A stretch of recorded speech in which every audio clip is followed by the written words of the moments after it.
पांडुरना। हाँ बिल्कुल। लेकिन आज हम जिले की सीमाओं से थोड़ा आगे बढ़ रहे हैं जी। और इस नए जिले की धड़कन मतलब पांडुरना रेलवे स्टेशन, पीआर। उस पर एक गहरा गोता लगा रहे हैं। सही। हमारे पास जो जानकारी है वो स्टेशन के बदलते चेहरे और इलाके की किस्मत पर इसके असर को दिखाती है। मिशन है ये समझना कि कैसे रेलवे का ये रूप बदलना पांडुरना को मध्य और दक्षिण भारत के नक्शे पर एक नई पहचान दे रहा है। और देखिए, ये पहचान सिर्फ नई नहीं है, इसकी जड़ें काफी गहरी हैं। अच्छा। हाँ, शहर के बीचों बीच छत्रपति शिवाजी महाराज चौक है, जो मराठा इतिहास की गवाही देता है। ओ हाँ। साथ ही जाम नदी के किनारे होने वाला वो अनोखा गोटमार मेला भी है। हाँ, सुना है उसके बारे में। जी, वो एक 17वीं सदी की लोक कथा से जुड़ा है और इलाके की सांस्कृतिक विरासत का अहम हिस्सा है। बिल्कुल। तो ये इतिहास अपनी जगह है और भविष्य दस्तक दे रहा है अमृत भारत स्टेशन योजना के जरिए। एकदम। यहाँ करीब 16.68 करोड़ रुपए के निवेश की बात है। जी, लगभग। और ये सिर्फ स्टेशन चमकाने के लिए नहीं है, लक्ष्य है इसे एक तरह का सिटी सेंटर बनाना। City centre. ये सिर्फ रूटीन अपग्रेड तो नहीं लग रहा, खासकर अब जब पांडुरना खुद एक जिला बन गया है। सही पकड़ा। ये टाइमिंग बहुत महत्वपूर्ण है। ये महज रंग रोगन या सुविधाएं बढ़ाना नहीं है। तो क्या है फिर? देखिए, प्लेटफॉर्म 2 से 5 हो रहे हैं। मल्टी मॉडल कनेक्टिविटी पर फोकस है, मतलब बस, टैक्सी, ऑटो से स्टेशन आना जाना आसान होगा। बेहतर वेटिंग रूम, लिफ्ट, एस्केलेटर तो होंगे ही, साथ में स्थानीय कला को भी जगह मिलेगी। अच्छा।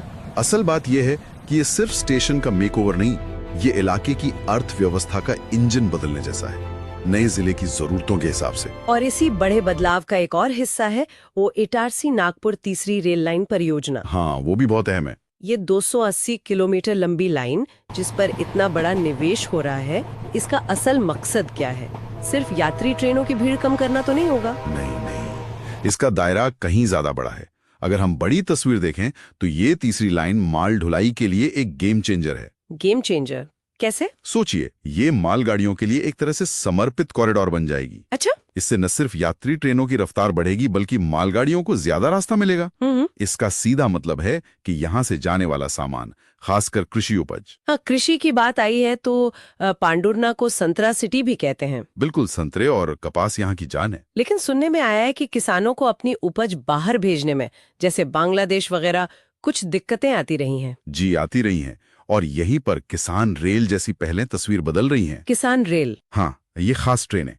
ये किसानों को अपने संतरे या दूसरी फसलें देश के कोने कोने तक कम लागत में पहुंचाने में मदद कर रही हैं। ताजा हालत में? बिल्कुल। इनमें रेफ्रिजरेटेड कोच होते हैं जो फलों को खराब होने से बचाते हैं। सोचिए, ताजे संतरे दूर दराज के शहरों तक अपनी महक और स्वाद बनाए रखें, ये इस रेल लिंक की ताकत है। कमाल है। और वन स्टेशन वन प्रोडक्ट योजना भी है, जो स्थानीय उपज को स्टेशन पर ही एक बाजार दे रही है। वाह। और सिर्फ खेती नहीं, लगता है पर्यटन पे भी असर पड़ रहा है इसका। बिल्कुल। बेहतर रेल कनेक्टिविटी से जाम सावली हनुमान मंदिर, वो अद्भुत जगह जहां मूर्ति की नाभि से जल निकलता है, जी जी, और मोहगांव हवेली का अर्धनारीश्वर ज्योतिर्लिंग जैसे स्थान अब ज्यादा लोगों की पहुंच में आ रहे हैं। एकदम। रेलवे का ये विकास पर्यटन के लिए भी नए दरवाजे खोल रहा है। अच्छा। ये धार्मिक स्थल गोटमार मेले के साथ मिलकर पांडुरना को भविष्य में एक अहम सांस्कृतिक और धार्मिक पर्यटन केंद्र बना सकते हैं। मतलब ज्यादा श्रद्धालु, ज्यादा पर्यटक, और उससे स्थानीय अर्थव्यवस्था को और बल मिलेगा। और ये सारे बदलाव, यात्री हो या माल या फिर पर्यटक, इन सबको संभालने वाला ये स्टेशन तो पहले से ही काफी अहमियत रखता है ना? हाँ, ये जानना जरूरी है कि पांडुरना कोई छोटा मोटा स्टेशन नहीं है। यहाँ रोजाना लगभग 67 एक्सप्रेस ट्रेनें रुकती हैं। 67 रोजाना? जी हाँ।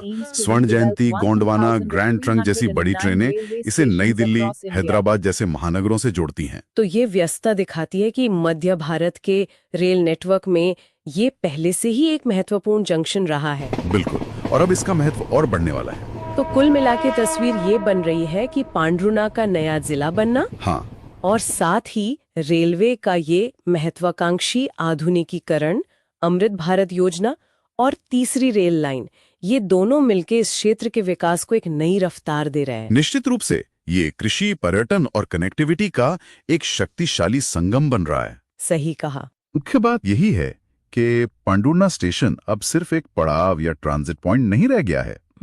ये इस क्षेत्र के विकास को सक्रिय रूप से आगे बढ़ाने वाला एक डायनेमिक केंद्र बन रहा है। ये बुनियादी ढांचा स्थानीय उत्पाद और पर्यटन की संभावनाओं को एक सूत्र में पिरो रहा है। और यहाँ एक विचार के साथ छोड़ते अपने श्रोताओं को। जी। जैसे जैसे रेलवे स्थानीय उत्पादों और पर्यटन को इतनी सक्रियता से देश के बाकी हिस्सों से जोड़ रहा है, भविष्य में पांडुर्ना को और गहराई से जुड़ने पर किन अप्रत्याशित यानी मतलब अनसोचे सांस्कृतिक या आर्थिक बदलावों का अनुभव हो सकता है, जिनकी हमने अभी कल्पना भी नहीं की है। ये सोचने वाली बात है।